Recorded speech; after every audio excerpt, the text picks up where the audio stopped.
Welcome to the Psychedelic Passage podcast. My name is Jimmy Nguyen. I am your host here this week. Thank you again for joining us on the podcast where we talk about all things related to intentional psychedelic use. We share a lot with folks that one important, part of integration is spending time in nature. So for those who are checking out this episode on YouTube, you'll actually see me in a beautiful nature background thanks to some friends who are hosting me. And speaking about YouTube, that leads into our episode for today.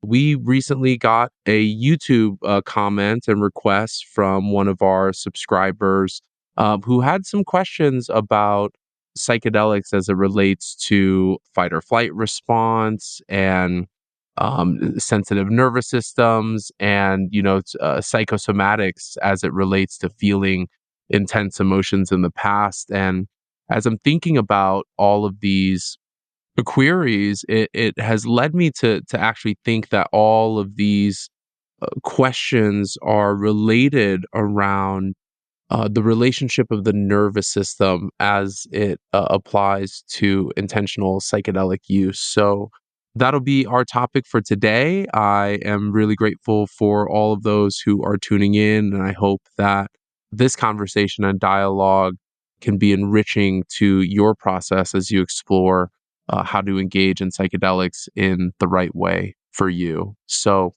the three questions that this YouTube commenter made was to comment upon psychedelics as it relates to like the fight or flight response. So I think that might be, a good place, to start. And I want to also just zoom out a little bit to share with folks that one of the differences, I think, of intentional or therapeutic psychedelic use as it relates to other, let's say, like conventional methods of therapy and whatnot, is that it does involve or require the involvement of the whole self. I think folks hear about conversations around set and setting, set being your mindset, setting being, your physical environment, who you have around you, so on and so forth.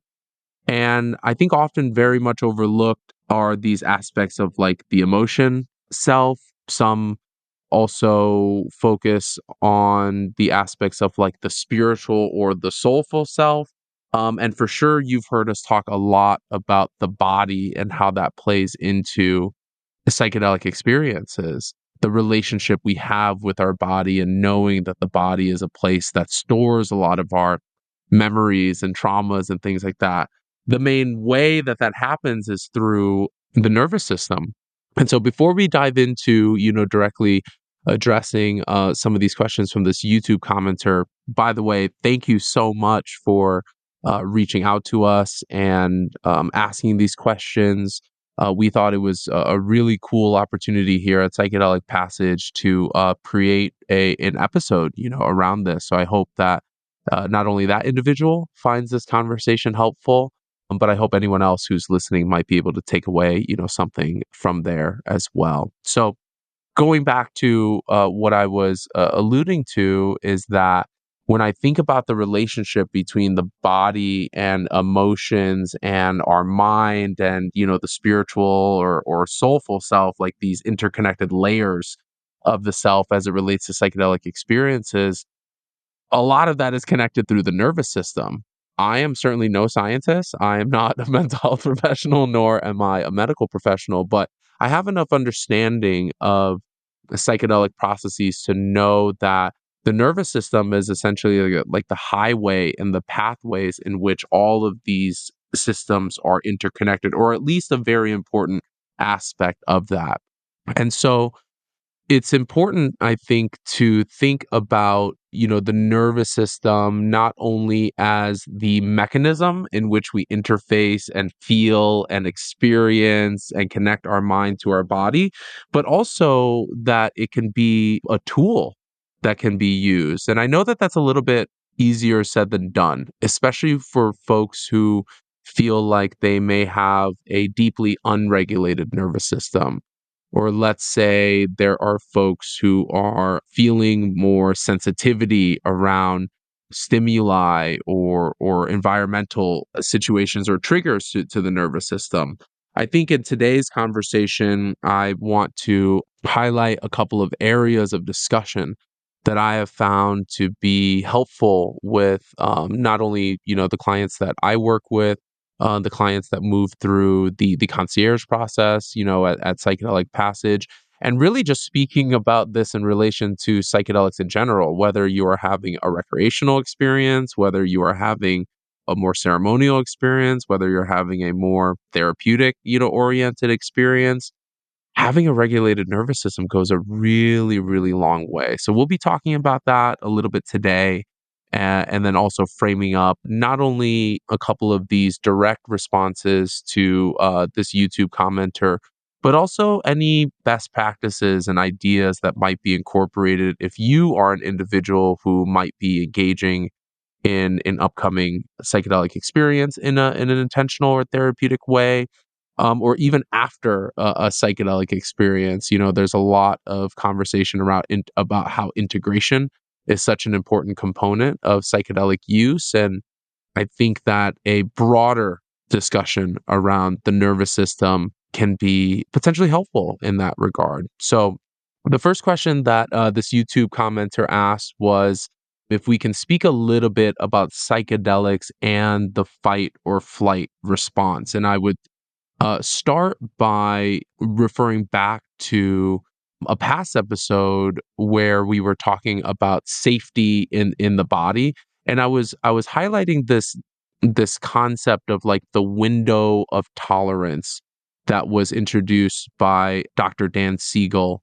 And what this is basically sharing is that there's a certain window in which we can operate in a functional way. And when this is in relation to response to trauma generally, but I hope that folks can see that there's a parallel to just the nervous system in general. And when we're thinking about like fight or flight, there's also at least two others. There's fight, flight, freeze, and then another one that I'll introduce, which is pretty common in trauma informed care, which is the fawn, response. And this window of tolerance basically says that if we go above this window of tolerance, that might put us in a state of what's called hyper arousal, which means that that is somewhat related to like the fight, response or the flight response. It's like we're taking some type of an action there because we are beyond the threshold or the boundary of our window of tolerance. I'm just kind of giving a primer here. You can refer back to our episode around safety as a foundation of psychedelic use. And oftentimes that is the mode of action there, where we are above that threshold of this window of tolerance. And so there has to be some type of a fight our way out of that. There may be some type of a fleeing, from that. Just speaking in general terms, that's the hyper arousal. If you drop below a threshold of that window of tolerance, that can introduce a state of what is called hypoarousal, or the lack of an aroused response. And we're speaking obviously in the term of like the nervous system and the action of our system. So what that might look like is that hypoarousal might be a freeze response or a dissociative response. And you can see how that not only is relevant in the nature of like trauma informed conversations, but anybody who has been through enough psychedelic experiences likely have experienced some of these states. We've talked in past episodes about how folks can move through a psychedelic experience and they can have a really large animated experience that I would relate to this hyperarousal fight flight, or they can have a very like subdued or what would appear on the surface as a very like non-active psychedelic experience, of which there may be a lot going on internally, but externally there's not a lot of expression of that. And then I think one layer beyond that is actually when folks can go into potentially like catatonic or dissociative states around psychedelics. Now, this is a little bit dependent on the type of psychedelic, of course. I'm more speaking to what are called the quote unquote classical serotonergic, psychedelics, psilocybin, MDMA, LSD, to name a few. I'll note that ketamine in itself is a dissociative anesthetic, which at certain doses can elicit a psychedelic, response. And so I just want to bring this up as a framework in which we're talking about the fight or flight response, and to know that there is this almost like, what I've termed in the past through a lot of general understanding of psychedelics is the nature of psychedelics has this like non-specific amplifier, component to it. How we respond to what's amplified within us depends on our history and our patterning around fight, flight, nervous system, responses, and also the ability to understand that just because you are having, let's say, a more animated, heightened response in one psychedelic experience doesn't mean that that is the status quo for future psychedelic experiences. I know for myself, I felt a whole range of these, responses when my nervous system is feeling either agitated or at risk or feeling like, okay, there's something here within the psychedelic experience that is a little bit like jarring or disconcerting. And I've had my own responses here that range from the animated, large, expressive somatic all the way down to the more like dissociative internal states. So I think getting an understanding of how you respond historically, like in your life, in the everyday, can give you a good sense of where your usual home is as it relates to fight or flight or freeze. I will also introduce that there's this other nervous system response, which can also be termed like fawning. So, fawning generally is within this pool of response where sometimes it can manifest as like people pleasing as a trauma response, as a nervous system response. It can also mean that you are going into a mode of like caretaking and focusing on others as a response to triggers or traumas and things like that. So when I think of fawn, I think about, Bambi and Bambi's mom, and thinking about how oftentimes a response to trauma or to heightened psychedelic experiences can be this need or desire to actually focus on other people's needs and things like that. So, one of the ground rules that I share with, my clients when I'm engaging in facilitated psychedelic work is I tell them, hey, don't worry about my needs at all. I am here and self sustaining, and I am here in service to you.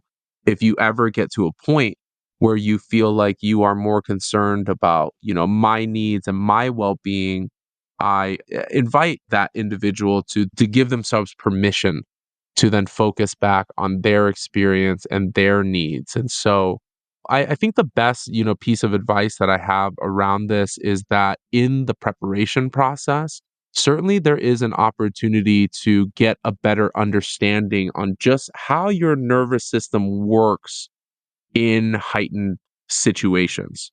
And then using that to develop almost a roadmap to think about the different ways that you might respond, let's say, to a really challenging part of your psychedelic experience.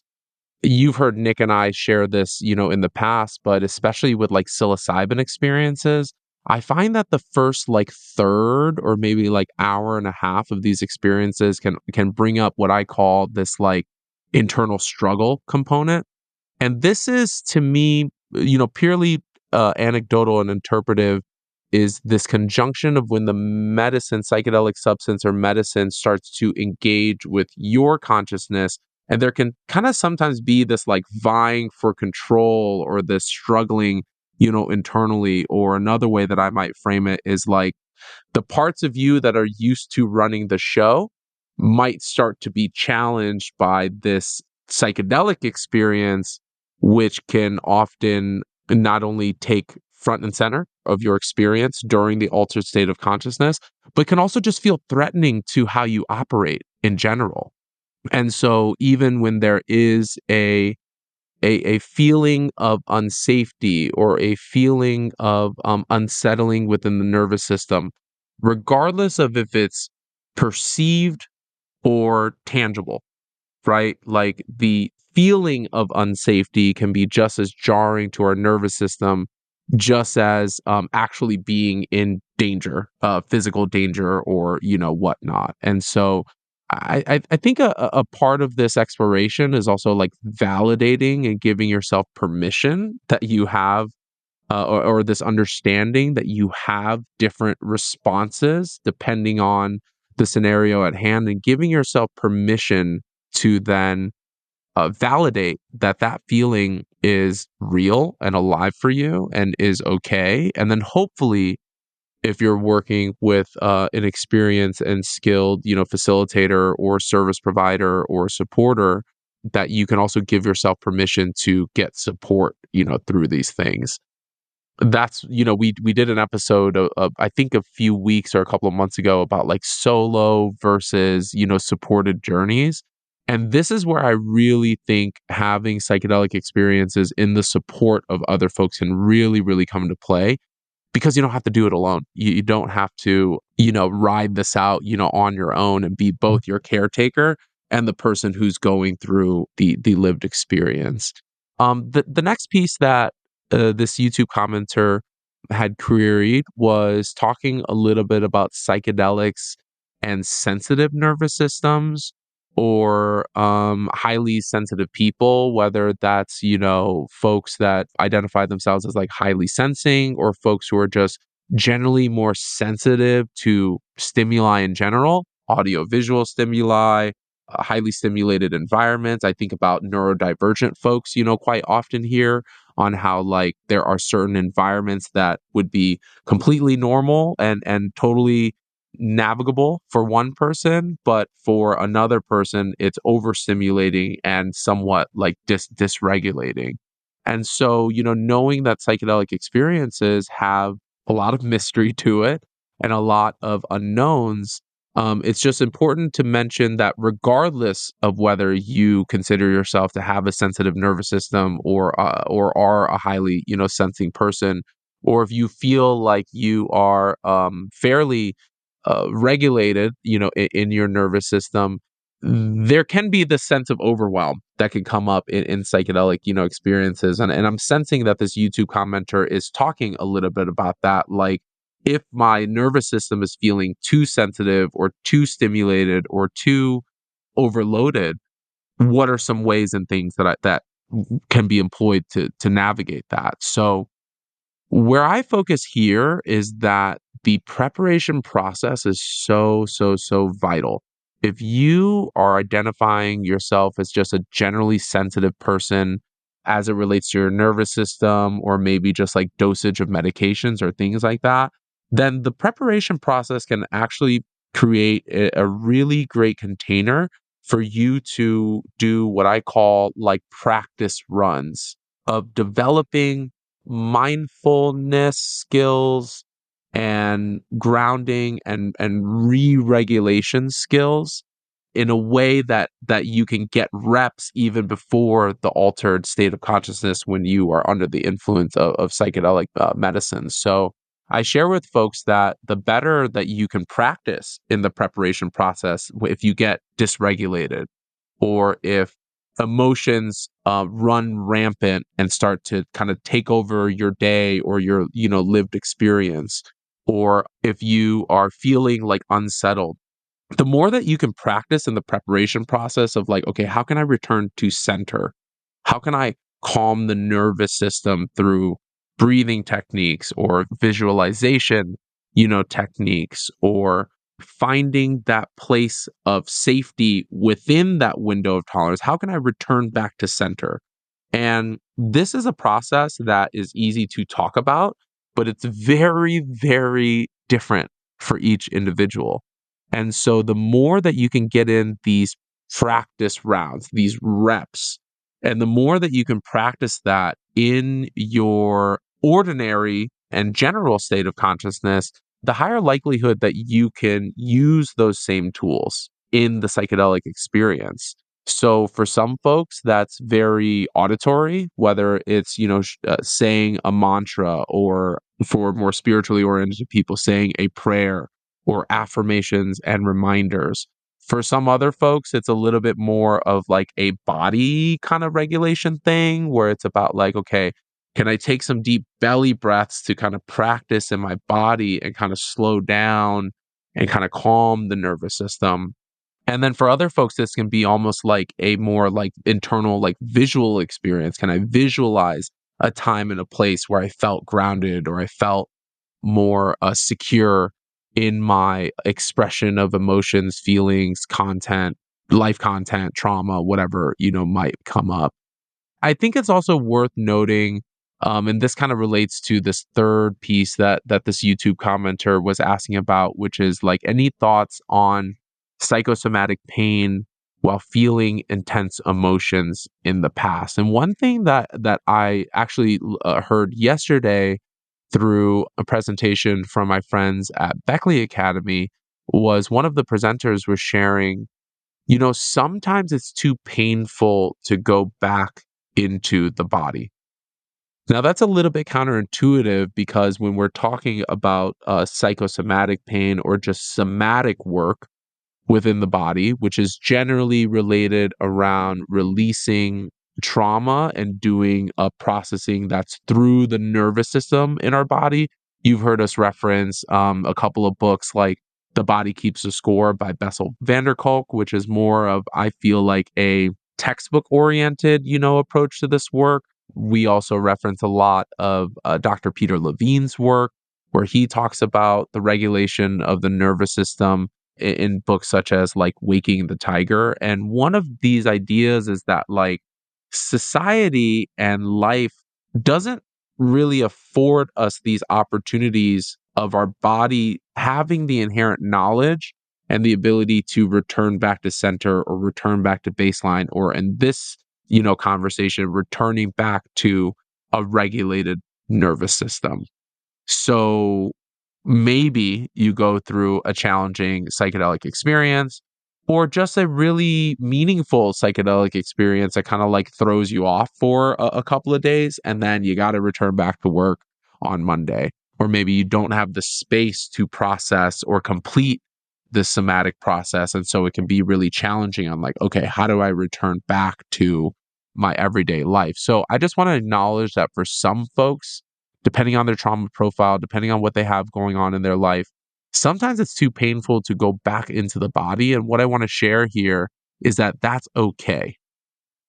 That doesn't mean that that fully closes the door on potential somatic processing that can be helpful and meaningful in your discovery of therapeutic potential in psychedelic use.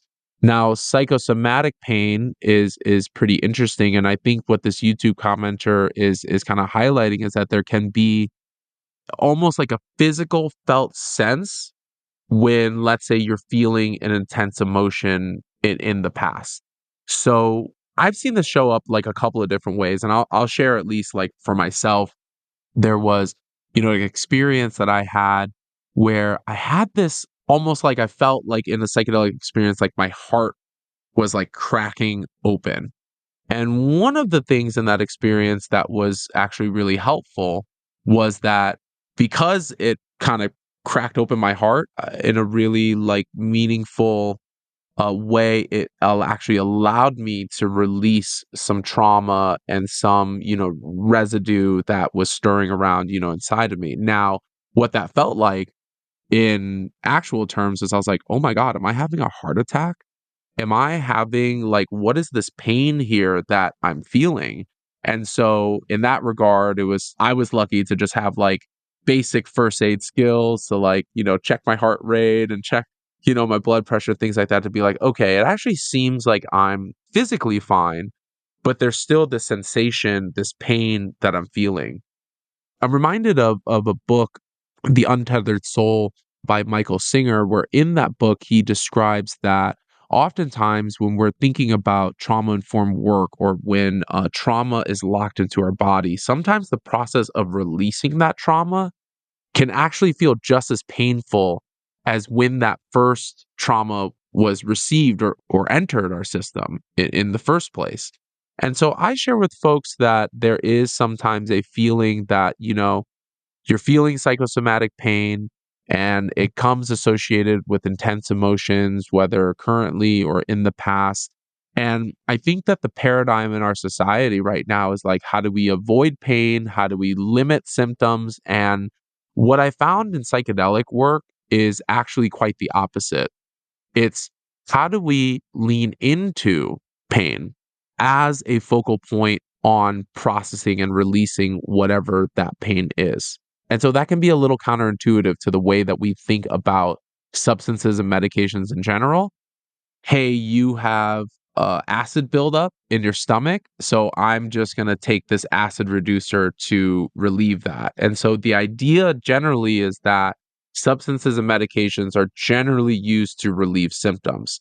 However, in psychedelic processes, what I find with, my own experiences and that of my clients is that actually sometimes in this psychosomatic process that it's the feeling of this pain or this discomfort so strongly as a part of the process of releasing that or coming into a different relationship with a little bit of that trauma or whatever it is that is stored there within us. And so I do want to highlight that there is this relationship oftentimes between the intense emotions that are felt not only in psychedelic experiences but in preparation and in integration as well, and then it relates to how that shows up in the body.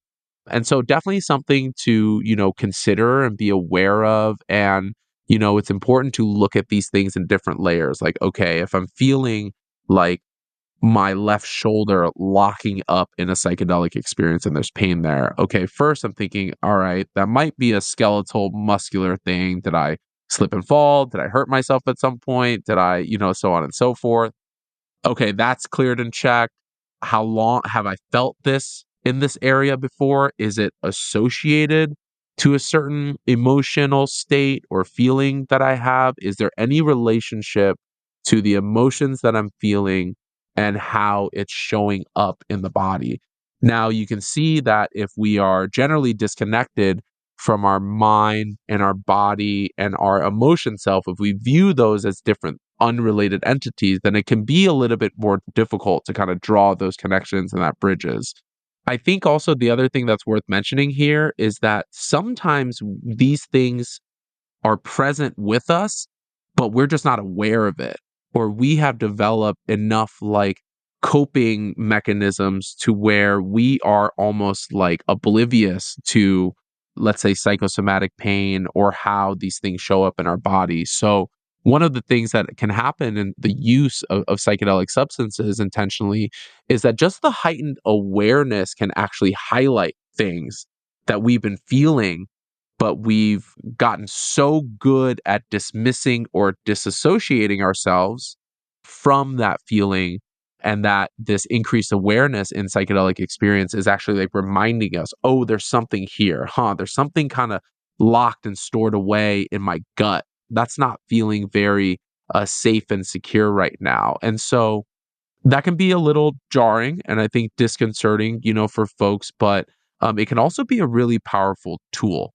A couple things that I'll, also mention here is that I think a lot of this work has to be done by the individual. Like I know that we can talk as much as we can about nervous system regulation and processing, but this does require a little bit of practice. This does require a little bit of action and experimenting to see, what works for you. I also think that it's very powerful, the concept of co-regulation. And usually this comes in the form of the support that you receive from your facilitator or service provider in psychedelic experiences. So, have you ever felt a feeling of you being, let's say, upset about something or in a heightened state or your nervous system is dysregulated and you are just around a person who's really grounded and calm. And just by nature of being around them, you feel more grounded and calm and affirmed in your body, let's say, for example. So if you've ever felt that, that is similar to what I'm talking about here in the co-regulation with your service provider. One of the best things that was said to me, which I very much, carry on into, my work in psychedelic facilitation, is one of the things that I'm doing is I am lending my calm, grounded nervous system to the journeyer or to the client so that they have a tether in order for them to feel a little bit safer in going off into a psychosomatic process, which includes pain, which includes feeling intense emotions, or for them to have a better waypoint to return back to a regulated state if they venture very far into challenging or difficult, psychedelic experience. One of my friends very artfully says to be that calm, grounded rock in the midst of a torrential river. And so I just want to offer that and highlight that to you as far as, if you identify that need, it would be important for you to chat with, your facilitator to, see if that person's approach, their perspective, their experience in this work aligns with, your needs. And although that is a very, very helpful and useful aspect of facilitated therapeutic psychedelic work, it is certainly not a replacement because there can also be codependency or dependency in this regard. There can also be transference and countertransference, issues in this regard. So there is really no replacement for you getting your own exploration on how your nervous system works, how you've navigated life as it relates to nervous system responses in the body, and then what you can do to practice as much as you can in that preparation process. And then on the integration side, it's like the embodiment of this. So in preparation, you're kind of practicing to navigate the psychedelic experience. And then afterwards, in integration, I think it can also be just as vital to return back as best as you can to a regulated nervous system. I just acknowledge that that is way easier said than done. That is very different depending on the individual.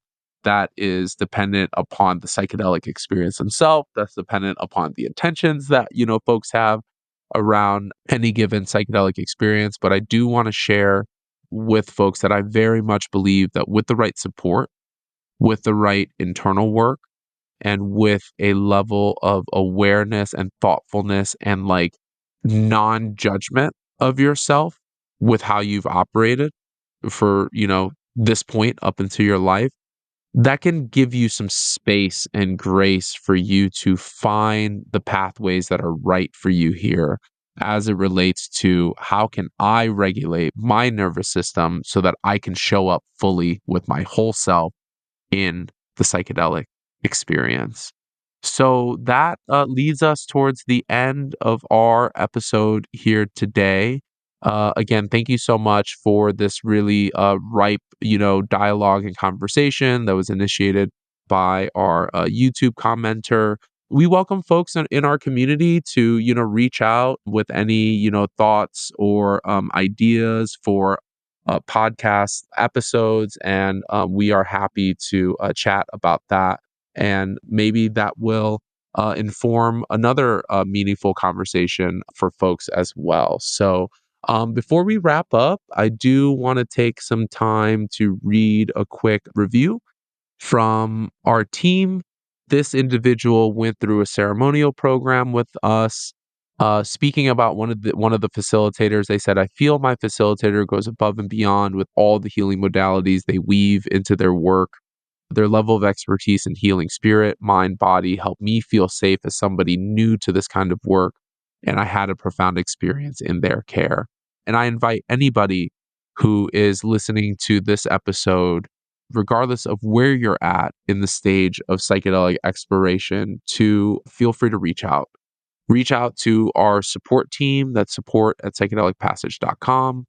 maybe you feel called to engage in some of our like online and digital content, or you might be ready to connect with one of our concierge team members in a consult call to determine what the right steps are for you. And possibly that might lead to an introduction or a connection to a psychedelic facilitator that is the right fit for you. So, sending so much love to all the listeners here. Thank you so much. And look forward to seeing you all on our next episode.